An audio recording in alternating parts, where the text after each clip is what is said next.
Seterusnya mereka ke ruang tamu. Kalau nak dibandingkan, ruang tamu dekat bahagian atas ni 2 kali lebih besar berbanding dekat tingkat bawah.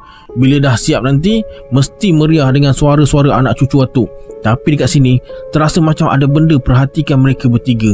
Abah keluarkan telefon dan mula tangkap gambar dan rakam video.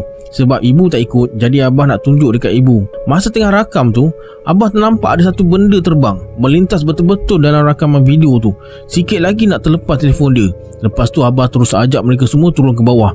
Waktu tengah kalut tu, Rosli perasan makhluk berpakaian putih tu cuba mendekati mereka.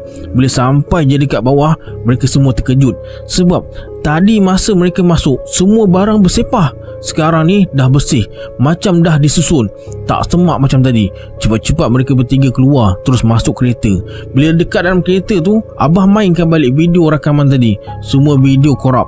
Gambar-gambar pula nampak cahaya putih je, macam ada orang suluh flash betul-betul dekat depan phone. Padahal dekat atas tadi okey je, tak ada apa-apa.